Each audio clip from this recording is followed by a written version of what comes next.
Happy Sunday semua. Tema Voice of Pentecost hari ini adalah, apakah orang Kristen pasti berbuah?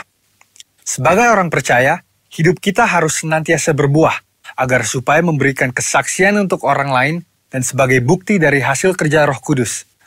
Jadi apa itu sebenarnya buah roh?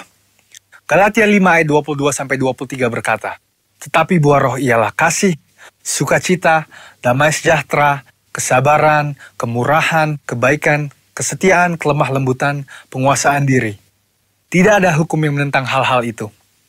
Kalau kita lihat secara biologi, buah adalah sesuatu yang dihasilkan oleh sebuah pohon sebagai bagian dari proses pertumbuhannya.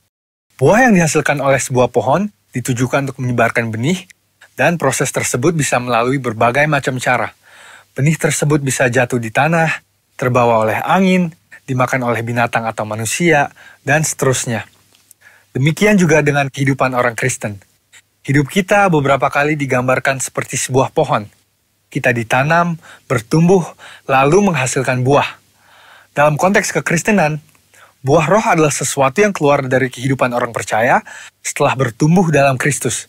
Dan pada akhirnya, buah tersebut ditujukan untuk menyebarkan benih firman Tuhan kepada semua orang.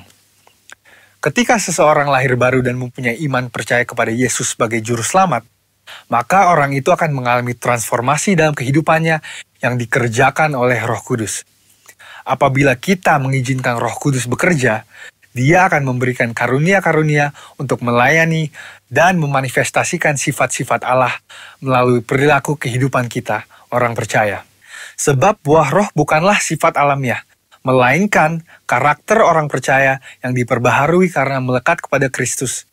Dan ini merupakan sebuah tanda dari kedewasaan rohani. Sekarang kita akan membahas beberapa pertanyaan yang sering dibicarakan seputar buah roh. Yang pertama adalah, apakah seseorang bisa menunjukkan nilai-nilai kebaikan tanpa pendiaman Roh Kudus? Untuk bisa berbuat baik, seseorang tidak harus mengenal Roh Kudus. Banyak orang dunia berbuat kebaikan yang bahkan kadang terlihat seakan-akan lebih baik dari orang percaya. Hal ini karena semua orang dimanapun mereka berada dan dari budaya atau keluarga apapun bisa menerima dan menyetujui prinsip-prinsip buah roh. Namun ada perbedaan yang mendasari prinsip-prinsip dari buah roh tersebut antara orang percaya dan orang dunia. Bagi orang percaya, prinsip-prinsip buah roh dilakukan untuk memuliakan Tuhan. Semua ditujukan untuk menyenangkan Dia dan firman Tuhanlah yang menjadi standar untuk prinsip tersebut.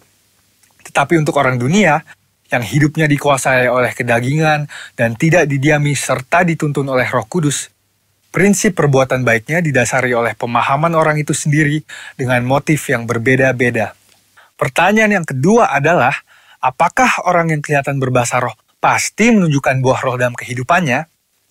Seseorang bisa saja berdoa dalam bahasa roh, tetapi masih hidup dalam kedagingan serta tidak menunjukkan tanda-tanda buah roh.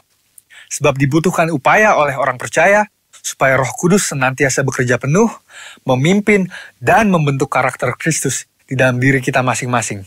Sekali lagi, hal ini sama seperti sebuah pohon. Agar menghasilkan buah, maka pohon tersebut harus dirawat dan diberikan nutrisi supaya bisa bertumbuh dan menghasilkan buah. Seperti yang tertulis dalam Mazmur 1 ayat 1-3. Jadi, berbahasa roh tidak menjamin bahwa buah roh ada di dalam kehidupan seseorang. Bagaimana caranya supaya bisa menghasilkan buah roh? Kita harus melakukan disiplin rohani seperti bersaat teduh, berdoa, berbahasa roh, merenungkan firman Tuhan, bersekutu dalam kul, ikut pelayanan, membantu orang percaya untuk dapat hidup dalam pimpinan Roh Kudus, dan memberikan pelajaran praktis, sehingga mereka pun dapat menghasilkan buah roh dalam kehidupan mereka. Pertanyaan yang ketiga adalah, apa dampak buah roh dalam kehidupan orang percaya? Sama seperti buah yang berasal dari pohon tidak dimakan dan dinikmati oleh pohonnya sendiri, demikian juga halnya dengan buah roh.